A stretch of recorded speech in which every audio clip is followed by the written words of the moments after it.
Good morning, students. Today we are going to solve some more questions and answers. More questions and exercises. Okay. So take your English 1 book, Total English book, page number 64. Okay, page number 64. First of all, there are some joinings. Okay.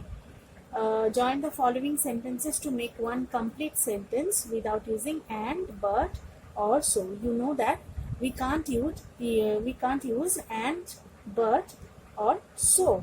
These three words we can't use. Okay. So first question, number 1. Who has snatched the lady's purse? Question mark. The police will soon find out.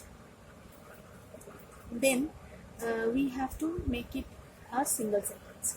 So the answer will be, the police will soon find out who has snatched the lady's purse. Okay. Now go to the next one, the next page. There is something in store for him. He does not know it. There is something in store for him. He does not know it. Is the second sentence. So we have to combine these two sentences. He does not know that there is something in store for him. So when we use that to join two sentences, and the sentence which starts from that, it is called the noun clause. Okay, we are making it. We are joining the sentence with the help of noun clause. Now the next one, I forgot my passport. Second sentence, that was careless of me. So two things are related with each other. We have to make it a single sentence. I forgot my passport, which was careless of me. So forgetting the passport is careless of me. So that is the thing we have to make it. I forgot my passport, which was careless of me. Okay, so the meaning of the sentences always should be clear. Now the next one, she can go there. First sentence, she can go there. Second one, she has to tell her mother about it. So what she has to tell her mother about that she can go there. She has to tell her mother that she can go there. Okay, so the meaning is quite clear. We have joined these two sentences with a quite clear meaning. Now, the next question. It is number D. It is do as directed. Okay. In this part, I have told you several times that in this part, many kinds of things may come. That is voice change, narration change, interchange of sentences, and in interchange of sentences, you know, many kinds of things we have done. Okay, so go through the sentences first. You have to understand the meaning of the sentences, and you have to understand the command which is given to you. Okay, so the first one, we have to study a third language up to class 8. There is an example here. You just look at this. The example 1, his behavior annoys me sometimes. Annoys me. Here annoys is in verb form. Okay, and use annoyed. I am annoyed at his behavior. Okay, I am annoyed at his behavior. So I am annoyed in what? At his behavior. That is the thing which I am annoyed in. Okay, so we can change the meaning, and we have to do as what kind of command is given to us. Clear? Now go through the sentences one by one. Number 1, we have to study a third language up to class 8. Use compulsory. Just look here. Use compulsory. That means compulsory, this word is not used here. It is not used here, but you have to use this word. So what is the meaning of this sentence? We have to understand that first. We have to study a third language up to class 8. That means up to class 8, third language is compulsory. Okay, so we can do like this or like this. Okay, in two ways. We can done this sentence in two ways. So we have to study a third language up to class 8. So up to class 8, we can do it in this way also. It's number 1. You can write this also. Up to class 8, third language, studying third language is compulsory. Okay, now we can do in a second way also. That is, I have written it here. We have to study third language which is compulsory up to class 8. So this sentence is called complex sentence. Okay, so we have done it in a complex type also. Now the next one, my uncle is too old to learn new things. Too old to learn. That means his age is a barrier in learning something. His age is an obstacle in learning something. Okay, so that is the meaning of this sentence. So we have to begin with my uncle is so old. That means we have to remove TOO. And when we remove TOO, we have to use so as. So that.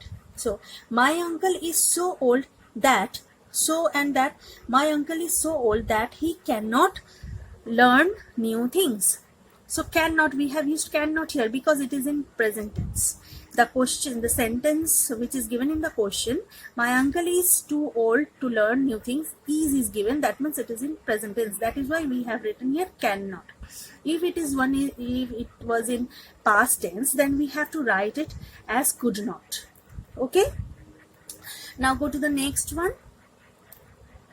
As soon as I arrived, I had a cup of tea. As soon as I arrived, I had a cup of tea. So arriving there, I had the tea. Okay, so begin the sentence with upon. So you can do it like this. Upon arriving soon. Upon arriving soon. We are using it in a Jiran way. Upon arriving soon, I had a cup of tea. So that is a simple sentence. It was a complex sentence and it is a simple sentence. Okay, now go to the next one. He works hard that he may become rich. So why he works hard? He works hard because he wants to be rich. Okay, so we have directed here that we have to begin the sentence with he aims.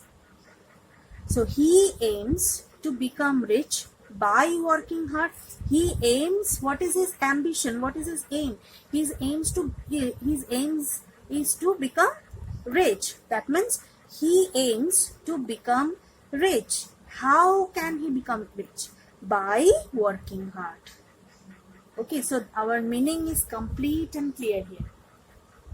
You got the point. Now come to the next one. We must listen to his music. His music. That means it is a voice change. Okay, because his music is object here and we have to start, we are commanded here to start the sentence with his music.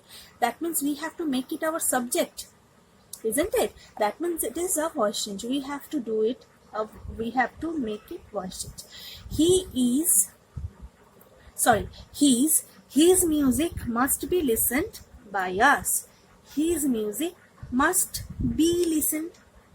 सुना जाना चाहिए. His music must be listened by us. Now the next one. Because of the harsh weather, the ship could not sail.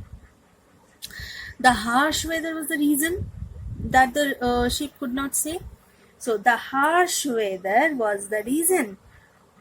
We are commanded here to begin the sentence with the harsh. What is the harsh? The weather was harsh. The harsh weather was the reason of not sailing off the ship. Right? You just go through the sentence, you study the sentence, understand the sentence, then maintain the tense. Okay, and maintain the meaning. That is the 2 points. Now, my shirt was not returned until it had been washed. My shirt was not returned until it had been washed. That means after washing it was returned. Okay, so before it was returned, we have to end the sentence like this. Before it was returned. So my shirt had washed before it was returned. Before returning the shirt, someone washed it. That means my shirt had washed before it was returned. Okay, now the last one. Are you going for the picnic tomorrow? Are you going for the picnic tomorrow? He asked Uma. Begin with he asked Uma if. That means it is narration change. That means it is narration change because the sentence of him is given in inverted commas, like a quotation. Okay. So he asked if. Why it is if here? Because question mark was there and be var, with the be var they make the question. So when be var is the question making word, we have to use if. He asked Uma if she was going for the picnic on the next day. You know that tomorrow becomes the next day. So the narration change has been done here. Okay, so you just learn these things, you write it in your copy and study the things. Okay, thank you.